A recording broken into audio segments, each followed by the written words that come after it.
नमस्कार। आज हम एक सफर पर चलेंगे, समय में बहुत बहुत पीछे। एक ऐसी सभ्यता की कहानी सुनेंगे जो आप मानेंगे नहीं, अपने वक्त से हजारों साल आगे थी। एक ऐसी दुनिया जो गुम हो गई, लेकिन अपने पीछे छोड़ गई कुछ ऐसे रहस्य जो आज भी हमारे दिमाग को चकरा देते हैं। तो इसकी शुरुआत जानते हैं कहाँ से होती है? किसी तारीख या किसी किताब से नहीं। इसकी शुरुआत होती है एक इंसान से जो अपनी जान बचाने के लिए भाग रहा था, और भागते भागते उसने अनजाने में ही इतिहास का शायद सबसे बड़ा राज खोज निकाला। तो चलिए जानते हैं इस खोए हुई दुनिया के बारे में, जिसे पहले तो किस्मत से खोजा गया और फिर लगभग हमेशा के लिए मिटा ही दिया गया था। तो ये जो शख्स था ना, इसका नाम था चार्ल्स मैसन। साल था 1826।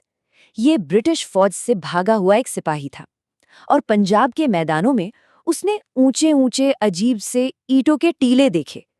अब उसे क्या पता, उसे तो लगा कि अरे ये तो सिकंदर मतलब अलेक्जेंडर द ग्रेट के जमाने का कोई पुराना शहर होगा। उसे तो जरा सा भी अंदाजा नहीं था कि वो जिस चीज को देख रहा है वो सिकंदर से भी कोई 2000 साल पुरानी है। अब देखिए, मैसन ने ये टीले देखे, और फिर जब असल में खुदाई शुरू हुई, इसके बीच में पूरे 100 साल निकल गए। सोचिए, एक सदी तक किसी ने भी उन टीलों पर कोई ध्यान ही नहीं दिया। और फिर आया साल 1856, और एक ऐसी गलती हुई, एक ऐसी बड़ी चूक हुई जिसने हमारे इतिहास को हमेशा हमेशा के लिए बदल कर रख दिया।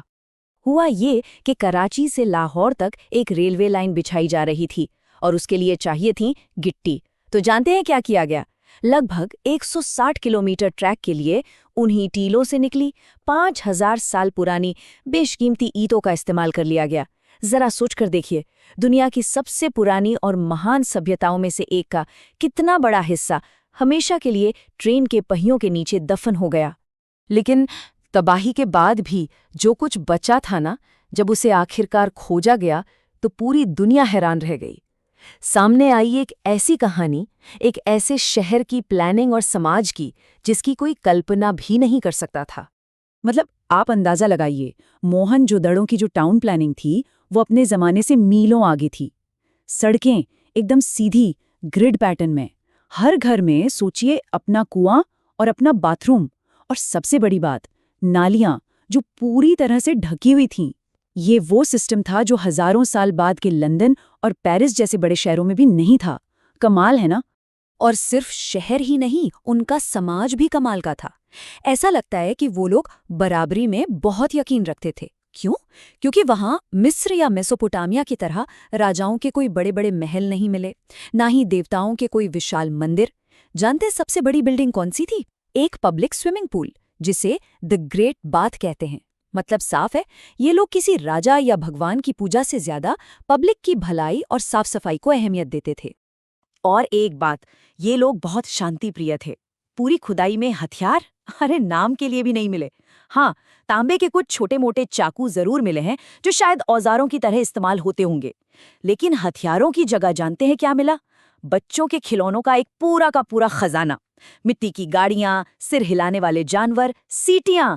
इससे क्या पता चलता है? यही कि उनका ध्यान लड़ाई झगड़े पर नहीं, बल्कि व्यापार, परिवार और एक खुशहाल जिंदगी पर था। तो सब कुछ इतना अच्छा था, इतना एडवांस्ड, लेकिन हर कहानी में एक लेकिन होता है। इस शानदार और शांतिपूर्ण सभ्यता के पीछे कुछ ऐसे गहरे राज छुपे हैं जो आज भी बड़े बड़े इतिहासकारों को परेशान कर देते हैं। सोचिए, जब आर्कियोलॉजिस्ट ने मोहनजोदारो की खुदाई की तो उन्हें क्या मिला? गलियों में, सीढ़ियों पर इंसानी कंकाल बिखरे पड़े थे, ऐसे जैसे वो जहां थे वहीं गिर गए। उन्हें देखकर ऐसा लगता है मानो मौत इतनी अचानक आई कि किसी को हिलने तक का मौका नहीं मिला। आखिर उस आखिरी दिन वहां हुआ क्या था? और फिर आता है वो रहस्य जो शायद सबसे बड़ा है, सिंधु घाटी की लिखावट, उनकी लिपि। एक ऐसी भाषा जिसे वक्त का समंदर निगल गया, और आज तक कोई भी उसे पढ़ नहीं पाया है। हमें हजारों पत्थर की मोहरें मिली हैं, जिन पर 400 से ज्यादा अलग अलग तरह के निशान बने हैं। किसी पर मछली है, किसी पर कोई बर्तन, तो किसी पर इंसान। लेकिन दिक्कत यह है कि हमारे पास इसे समझने की कोई चाबी नहीं है। जैसे मिस्र की लिखावट को समझने के लिए रोजेटा स्टोन मिला था ना, वैसा कुछ भी यहाँ नहीं मिला। और उस चाबी के बिना हम बस अंदाजा ही लगा सकते हैं कि उन मोहरों पर लिखा क्या है। क्या वो भगवान की कोई प्रार्थना है या फिर किसी व्यापार का हिसाब किताब, कौन जाने। और इन मोहरों पर एक और अजीब चीज है। जो जानवर सबसे ज्यादा बार दिखता है वो कोई शेर, हाथी या घोड़ा नहीं है, वो है एक सींग वाला एक रहस्यमयी जानवर। हजारों मोहरों पर एक ऐसा जीव बना है जिसका शरीर तो बैल जैसा है, पर माथे पर बस एक लंबा सा सींग है। तो सवाल यह है, क्या ये सच में कोई यूनिकॉर्न था? क्या प्राचीन भारत में यूनिकॉर्न हुआ करते थे, या फिर ये उनका कोई बहुत पवित्र निशान था? एक और पहेली। तो इतने सारे सवाल हैं, पर सबसे बड़ा सवाल तो यह है कि आखिर इतनी महान, इतनी सुनियोजित और शांतिपूर्ण सभ्यता खत्म कैसे हो गई? दशकों तक हमें एक ही कहानी सुनाई जाती रही, लेकिन अब साइंस हमें कुछ और ही बता रहा है, एक बिल्कुल अलग दिशा में ले जा रहा है। सालों तक किताबों में यही पढ़ाया गया कि मध्य एशिया से आर्यन लोग आए, उन्होंने इन शहरों पर हमला किया और सब कुछ तबाह कर दिया, एक हिंसक हमला। लेकिन मॉडर्न साइंस ने इस पूरी थ्योरी को ही चुनौती दे दी है और एक ऐसे कातिल की तरफ इशारा किया है जो किसी भी सेना से कहीं ज्यादा ताकतवर था। देखिए, जब मोहनजोदड़ो में मिले कंकालों की ठीक से जांच हुई तो पता चला कि वो सब अलग अलग समय के थे, मतलब कोई एक साथ नहीं मरा था और किसी पर भी लड़ाई या हथियार के घाव के निशान नहीं थे। लेकिन सबसे बड़ा सबूत तो मिला राखी गढ़ी से। वहां एक 4,500 साल पुराना कंकाल मिला और जब उसका डीएनए टेस्ट हुआ तो उसमें कोई भी विदेशी आर्यन जीन नहीं मिला। वो डीएनए आज के भारतीयों के डीएनए से मिलता जुलता था। तो इसका क्या मतलब हुआ?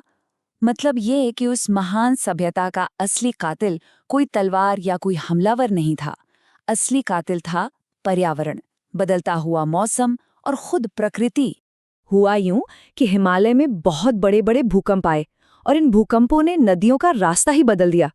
जिस महान सरस्वती नदी के किनारे हजारों गांव और शहर बसे थे, वो धीरे धीरे सूखने लगी। और जब नदी सूखेगी तो क्या होगा? खेती खत्म, पानी खत्म, नतीजा भयंकर अकाल और बीमारियां। ये कोई एक दिन की घटना नहीं थी, ये एक धीमी और बहुत दर्दनाक मौत थी जिसने उन लोगों को अपने शानदार शहर छोड़ने पर मजबूर कर दिया। लेकिन रुकिए, कहानी यहाँ खत्म नहीं होती। उनके शहर जरूर तबाह हो गए, लेकिन वो लोग और उनकी संस्कृति वो बच गए और एक नए रूप में आज भी हमारे साथ हैं।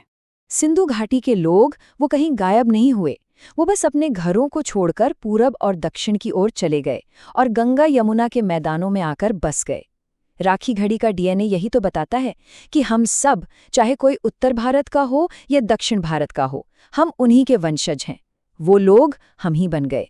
और सिर्फ हमारा खून ही नहीं, हमारी संस्कृति भी उन्हीं की देन है। आज जब हम हाथ जोड़ के नमस्ते करते हैं, जब महिलाएं अपनी मांग में सिंदूर भरती हैं, जब हम पीपल के पेड़ या नंदी बैल की पूजा करते हैं, यहाँ तक कि जो सूती साड़ियाँ हम पहनते हैं, ये सारी परंपराएं हमें सीधे सिंधु घाटी की विरासत में मिली हैं। सोचिए, हजारों साल बाद भी वो हमारे अंदर जिंदा है। उनके खंडहर आज हमसे चीख चीख कर एक ही बात कह रहे हैं, एक बहुत बड़ी चेतावनी दे रहे हैं कि अगर प्रकृति के साथ मिलकर नहीं चले तो तुम्हारे ये आलीशान शहर भी एक दिन मुर्दों का टीला बनकर रह जाएंगे। याद रखिए, उनकी सभ्यता किसी दुश्मन की तलवार से नहीं बल्कि बिगड़ते पर्यावरण की वजह से खत्म हुई थी। उन्होंने अपनी आंखों से नदियों को सूखते देखा था और आज हम अपनी आंखों से ग्लेशियरों को पिघलते देख रहे हैं। तो आखिर में सवाल यही बचता है, इतिहास हमें साफ साफ चेतावनी दे रहा है। सिंधु घाटी के लोगों ने प्रकृति के बदलते मिजाज का सामना किया और अपना सब कुछ गंवा दिया। उनकी दुनिया तब खत्म हुई जब जलवायु बदली। सवाल ये है कि क्या हमारी भी होगी? क्या हम उनकी कहानी से कोई सबक सीखेंगे या फिर वही गलती दोहराने के लिए तैयार हैं?